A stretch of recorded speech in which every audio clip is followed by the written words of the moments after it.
Assalamu alaikum students, how are you all? I hope you all will be fine. As you know, we are on chapter number 3, input and output handling, and today we will discuss the topic operators of C language. It's a most important topic. आपने लाजमी इसको जो है अच्छी तरीके से समझना है, इसके इसमें से क्वेश्चंस भी आते हैं और ये बहुत इम्पॉर्टेंट भी है ये topic. Expression consist of constant and variables combined together with operators. हमारी जितनी भी एक्सप्रेशंस होती हैं, लेट सपोज अगर मैं कहती हूँ z is equal to x plus y. अब ये जो एक्सप्रेशन है इसमें हमारे पास क्या है, वेरिएबल्स भी हैं और इसमें हमारे पास कांस्टेंट वैल्यूज़ भी होंगी. और ये जो एक्सप्रेशन है ये कंबाइन किससे हुई है, with the help of operators. Like हमारे पास यहाँ पे एक असाइनमेंट ऑपरेटर है, ये हमारे पास प्लस का ऑपरेटर है, ठीक है. And now what is operator? An operator is a symbol used to command the computer to perform a certain mathematical or logical operations. ठीक है, हम ऑपरेटर्स जब भी यूज़ करते हैं प्रोग्राम में तो उसके अकॉर्डिंग जो है वो कंप्यूटर हमें कोई ना कोई आउटपुट जनरेट करता है. सो जो भी आप ऑपरेटर यहाँ पे लिखेंगे अपने एक्सप्रेशन के अंदर, उसी के अकॉर्डिंग जो है आपको कोई ना कोई आउटपुट मिलेगी. ठीक है, operators are use to operate on data and variables. हमारे पास कुछ डाटा होता है और कुछ वेरिएबल्स होते हैं. ये एक्स और ये वाई क्या है, हमारे पास वेरिएबल्स हैं. इन्हीं वेरिएबल्स पे जो है वो हम क्या करते हैं, ऑपरेटर्स को यूज़ करते हैं ताकि किसी भी डाटा को हम ऑपरेट कर सकें. The following types of operators are commonly use in C language. ये 5 तरह के ऑपरेटर्स हैं, को अच्छी तरीके से समझिएगा. ठीक है, हमारे पास फर्स्ट ऑपरेटर है अर्थमेटिक ऑपरेटर्स, सेकंड है असाइनमेंट ऑपरेटर्स, थर्ड है relational operators, logical operators, increment and decrement operators. ठीक है, ये सारे ऑपरेटर्स जो हैं आगे प्रोग्रामिंग लैंग्वेज में कोड के अंदर जो है इनको हम यूज़ करेंगे. सो आपने समझना है बहुत अच्छे तरीके से कि कौन सा ऑपरेटर क्या फंक्शन परफॉर्म करता है. फर्स्ट वन डिस्कस कर लेते हैं. फर्स्ट वन है हमारे पास arithmetic operator. Arithmetic operators are used to perform arithmetic operations that includes addition, subtraction, multiplication, division, and also to find the remainder obtained when an integer is divided by another integer. अच्छा, operators क्या होते हैं, हमारे पास जितने भी plus minus division multiplication modulus, this is division modulus, और हमारे पास स्टैटिक होता है. They all are arithmetic operators. ठीक है, और हर अर्थमेटिक ऑपरेटर जो है उसको कोई ना कोई अपना फंक्शन है. जैसे एडिशन है तो हमारे पास एडिशन हमें क्या करता है, सम प्रोवाइड करता है नंबर्स का. सब्ट्रैक्शन हमें 2 या 2 से ज़्यादा नंबर्स या मोर देन 2 नंबर्स हमें क्या फाइंड आउट करके देगा, जो है वो लाइक उनको सब्ट्रैक्ट करके देगा, डिफरेंस फाइंड आउट करके देगा. Types of arithmetic operators. The types of arithmetic operator used in C programming are described with their operators. अच्छा, ये हमारे पास ये जो साइंस है ना, इनको हम कहते हैं ऑपरेटर्स. और इन साइन से क्या फंक्शन परफॉर्म होगा, एडिशन, सब्ट्रैक्शन, मल्टीप्लिकेशन, डिवीजन और रिमाइंडर. ये मेरे पास क्या है, ऑपरेशन. ठीक है, तो ऑपरेटर्स और ऑपरेशन में डिफरेंस. ऑपरेटर्स हमारे पास क्या है, ये सारे साइंस हैं, और ऑपरेशंस लाइक इन साइंस से हम क्या ऑपरेशन परफॉर्म कर रहे हैं वो इसके अंदर आएगा. ठीक है, ओके. अब इस प्रोग्राम को डिस्कस करते हैं. ये इस प्रोग्राम में क्या है कि जितने भी अर्थमेटिक ऑपरेटर्स हैं वो इस प्रोग्राम के अंदर यूज़ हुए हैं. ठीक है, तो मैं आपको एक एक करके सारा जो है ना ये प्रोग्राम समझाती हूँ और इसमें क्या काम है, क्या काम हुआ हुआ है, ये भी मैं आपको बताती हूँ. ओके, सो हमने क्या पढ़ा था कि हमारे पास कुछ ऑपरेटर्स यूज़ होते हैं. कौन से ऑपरेटर्स हैं, एडिशन लाइक प्लस का ऑपरेटर है, सब्ट्रैक्शन का ऑपरेटर है हमारे पास. ठीक है, उसके बाद हमारे पास मल्टीप्लिकेशन के लिए ये स्टैटिक साइन यूज़ होता है. आप मल्टीप्लिकेशन के लिए क्रॉस यूज़ नहीं करेंगे. ठीक है, नेक्स्ट इज हमारे पास डिवीजन का साइन है और साथ में हमारे पास रिमाइंडर या मॉडुलस अगर फाइंड आउट करना हो तो उसका साइन हमारे पास इस परसेंटेज की फॉर्म में आता है. सही हो गया. अब ये सारे क्या हैं, they all are arithmetic operators.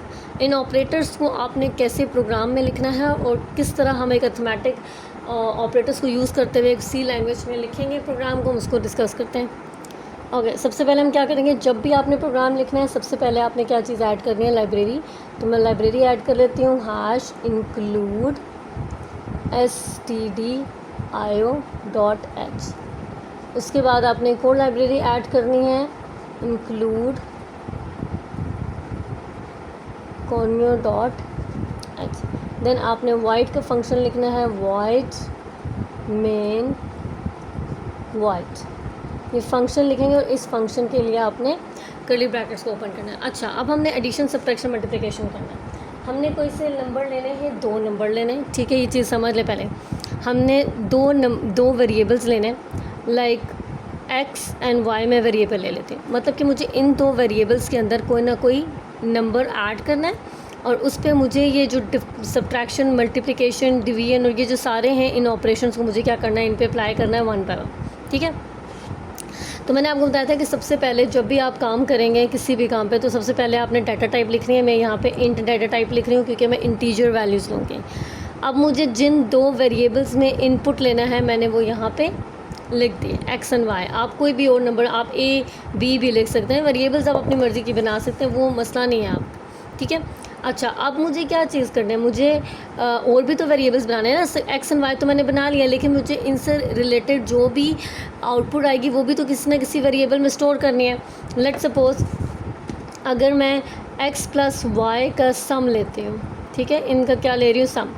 X पे मैंने 2 वैल्यू दे दी, लेट्स सपोज वाई पे मैंने 2 वैल्यू लिख दी। अब जो इसका आंसर आएगा ये 4, मुझे इसको स्टोर करने के लिए भी कोई ना कोई वेरिएबल चाहिए, तो मैं यहाँ पे एक और वेरिएबल बनाऊँगी, सम, ठीक है, डन। उसके बाद फिर मुझे obviously x minus y find out करना है, तो इसका भी तो वेरिएबल कहीं ना कहीं पे फाइंड आउट करना है, बनाना है ना। आपकी मर्ज़ी है, आप सब्ट्रैक्शन भी लिख सकते हैं, सब भी लिख सकते हैं, आप डिफरेंस भी लिख सकते हैं, ठीक है। तो आप कोई भी वेरिएबल बना सकते हैं और ज़रूरी है कि डिफरेंस आप पूरा लिखें, बस सिंपल यहाँ तक लिख दें। वेरिएबल आप अपनी बेशक हाफ लिखें, वर्ड फुल लिखें, वेरिएबल आप अपनी मर्ज़ी का बनाएंगे। अब जो भी इनमें कोई भी वैल्यूज़ अगर मैं लिखती हूँ और उन वैल्यूज़ को मैं मतलब उनका आंसर मुझे कहीं ना कहीं पे तो स्टोर करना है, ठीक है। तो मैंने एक और वेरिएबल बना दिया डिफरेंस का।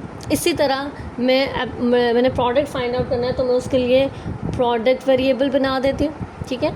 फिर मुझे एक और अर्थमेटिक ऑपरेशन फाइंड आउट करना है, लाइक मुझे रिमाइंडर फाइंड आउट करना है, तो उसके लिए क्या है, रिमाइंडर का वेरिएबल बना देती हूँ, सही।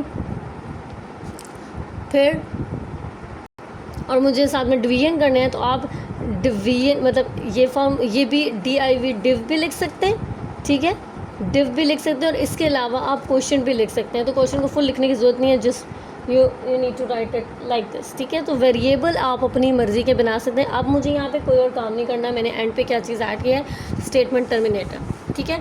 तो ये सारे क्या हैं, they all are arithmetic operators, और इन सारे और अर्थमेटिक ऑपरेटर्स को हम इस प्रोग्राम में लिखेंगे, ठीक है। आज बिल्कुल भी डिफ़िकल्ट नहीं है, ये बहुत ईजी है। नेक्स्ट हमने अभी क्या करना है, प्रिंट एफ का फंक्शन परफॉर्म करना है, ठीक है। तो print f then we will write escape sequence, और उसके बाद लिखेंगे एंटर 2 नंबर्स, ठीक हो गया। यहाँ पे मैं अब इसको क्या करूँगी, क्लोज़ कर दूँगी मैसेज को, और यहाँ पे स्टेटमेंट टर्मिनेटर लगा दिया। अच्छा, हमने लास्ट टाइम प्रोग्राम से पढ़ा था कि हम पहले लिखते थे एंटर 1 फर्स्ट नंबर, फिर उसको स्कैन एफ उसका लिखते थे, एंटर सेकंड नंबर, फिर उसके लिए स्कैन एफ यूज़ करते थे। एक तरीका हमारे पास ये भी है कि हम दोनों नंबर्स को एट ए टाइम जो है वो इस प्रिंट एफ के साथ लिख सकते हैं। हमें बार बार हर नंबर के लिए प्रिंट एफ नहीं यूज़ कर सकते, चाहे आप 3 नंबर यूज़ करें, चाहे आपके प्रोग्राम में 4 नंबर्स और 5 नंबर्स हो, आप इससे लिख सकते हैं। मैं आपको तरीका बताती हूँ। पहले आपने प्रिंट एफ लिखा, फिर आपने लिखना है एंटर 2 नंबर्स, डन। फिर आपने लिखना है स्कैन एफ। स्कैन एफ में आप क्या करेंगे कि आपने कितने नंबर्स लिए हैं यहाँ पे, 2 नंबर्स। तो जो 2 नंबर्स लेंगे तो इसके लिए आपको, इसका मतलब है आपको कितने एस्केप सीक्वेंस फॉर्मेट स्पेसिफायर्स यहाँ पे यूज़ करने होंगे, 2। कैसे, सबसे पहले एक्स है, तो फॉर द एक्स हम क्या लिखते हैं, फॉर्मेट स्पेसिफायर डी, ठीक है, देन %d, एंड हम यहाँ पे इसको क्लोज करेंगे, और सिंपली यहाँ पे हमने x लिखना है और यहाँ पे हमने y लिखना है। समझ आ गई यहाँ तक, मतलब कि एंटर 2 नंबर्स, आप 2 नंबर है ना, तो आप 2 नंबर्स के लिए फॉर्मेट स्पेसिफायर अलग अलग यूज़ करेंगे। फिर आपने % का साइन x और फिर % का साइन y, ठीक है। अगर आपके पास 3 नंबर होते तो आप 3 दफ़ा %d को यूँ लिखते, ठीक है। Basically this is format specify. और फिर यहाँ पे इस तरह आप क्या करते हैं, वेरिएबल जो है ना वो यहाँ पे डिक्लेयर कर देते हैं, ठीक है। सो ये भी आपके पास एक तरीका है नंबर्स को लिखने का। अच्छा, नेक्स्ट है, अब मुझे क्या करना है, मैंने प्रिंट एफ भी लिख दिया, मैंने इनपुट के लिए भी इनपुट का फंक्शन भी यूज़ कर लिया, मैंने वेरिएबल्स भी बना लिए। अब देखिए कंप्यूटर को तो नहीं पता होता ना कि सम का क्या फॉर्मूला है, डिफरेंस का क्या फॉर्मूला है, प्रोडक्ट का फॉर्मूला है, वो तो हम उन्हें बताते हैं, ठीक है। हम कंप्यूटर में जो है वो प्रोग्रामिंग के थ्रू आर्ट जो है ना उसको बताते हैं। अब आपने फार्मूलाज लिखने हैं। For sum is equal to x plus y, फिर आपने डिफरेंस का फॉर्मूला लिखना है, difference is equal to x direct y. Then फिर आपने प्रोडक्ट का फॉर्मूला लिखा। ये आपने चीज़ें प्रोग्राम में लिखनी है। जैसे अगर आप जैसे भी प्रोग्राम्स लिखेंगे, जब भी आपको आउटपुट चाहिए तो आपको सारी चीज़ें पहले कोड में लिखनी होंगी। ये कोड आप लिखेंगे तो ही आपको इससे रिलेटेड आउटपुट मिलेगी। जो आप कोड लिखेंगे वैसे ही आपको आउटपुट मिलेगी। कोड गलत लिखेंगे तो आपको एरर मिल सकता, एरर जो है वो जनरेट होगा और आप आउटपुट भी आपको नहीं मिलेगी, ठीक है। नेक्स्ट है रिमाइंडर।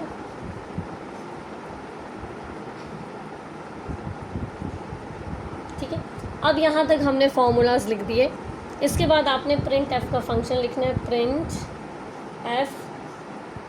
प्रिंट एफ में आपने एस्केप सीक्वेंस पहले लिखा, फिर उसके बाद आप टेक्स्ट ऐड करेंगे sum is equal to percentage d. यहाँ पे आपने कोई वैल्यू नहीं लिखनी, वो वैल्यू खुद ही गेट करके आपको आंसर देगा, ठीक है। Sum and after that we have sum का हमने वेरिएबल बना दी। यहाँ पे एक चीज़ याद रखिएगा, जो वेरिएबल आप यहाँ लिख बनाएंगे ना, यहाँ आपने जो भी क्रिएट किया सेम वेरिएबल आपने यहीं लिखना है। आपने ऐसा नहीं करना कि आपने यहाँ पे सम का वेरिएबल जो है वो कैपिटल बनाया हुआ है और फिर यहाँ पे जाके आप सम का वेरिएबल शॉर्ट करें। ये आपने अगर रूल्स वाला वीडियो देखी हो तो उसमें मैंने आपको बताया था कि ये वाला वेरिएबल और ये वाला वेरिएबल ये अलग कंसीडर होंगे, टोटली अलग, ठीक है। आप ये नहीं कह सकते कि मैंने तो सम लिखा है फिर ये एरर क्यों जनरेट कर रहा है।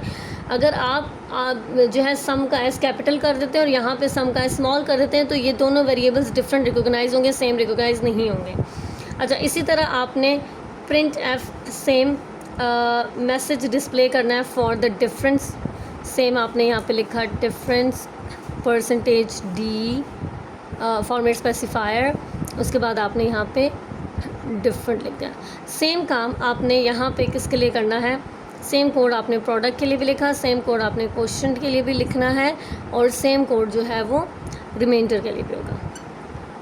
जब आप ये लिख लें सारा तो फिर एंड पे आएगा गेट सी एच, ओके, और गेट सी एच और फिर यहाँ पे हमारे पास प्रोग्राम क्लोज हो जाएगा। अब इसकी आउटपुट क्या होगी कि जब भी अगर यहाँ पे मैं इसको आउटपुट बताती हूँ आपको।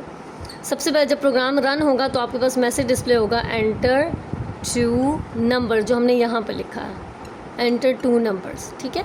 अब जब भी आप नंबर लिखेंगे, 2 नंबर एक साथ जब ऐड करेंगे, पहले तो हमने पिछले प्रोग्राम में पढ़ा था ना, हम एंटर फर्स्ट नंबर करते हैं, फिर एंटर की जो है वो की प्रेस करते हैं, फिर सेकंड हमारे पास मैसेज डिस्प्ले होता है एंटर सेकंड नंबर। बट यहाँ पे हमारे पास दोनों नंबर्स हम एक साथ ही लिख रहे हैं। तो आप जब कंसोल पे लिखें या जब भी आप आउटपुट के लिए लिखें तो आपने नंबर्स में ऐसे 4 और फिर कोमा ऐड करके आपने सेकंड नंबर लिखना, ठीक है। ऐसा नहीं करना कि आपने 4 और 6 लिख दिया, नहीं, वो तो 46 हो जाएगा। तो यहाँ पे आप 4 कोमा और 6 लिखेंगे। अब जब 4 कोमा और 6 लिखेंगे तो हमें क्या चीज़ मिलेगा, इसके सम भी मिल जाएगा, इसका डिफरेंस भी हमें मिल जाएगा आंसर से, प्रोडक्ट भी, क्वोशंट भी और साथ में रिमाइंडर भी। जब हम रिमाइंडर हम सम फाइंड आउट करेंगे तो हमारे पास सम क्या आएगा, 4 + 6 विल बी 10 और if you are finding the difference तो डिफरेंस हमारे पास आएगा -2। प्रोडक्ट क्या आएगा 6 × 4 विच इज़ इक्वल टू 24, ठीक है। जो हमारे पास क्वोशंट है वो हमारे पास क्या आएगा, क्वोशंट क्या आएगा इसका 1 और रिमाइंडर हमारे पास इसका क्या आएगा 2, ठीक है। तो ये हमारे पास तरीका है अर्थमेटिक ऑपरेटर्स को यूज़ करते हुए हमें एक प्रोग्राम जनरेट करना है जो हम इस तरह लिखेंगे। सो आई होप आपको यहाँ तक समझ आ चुकी होगी। Thank you so much.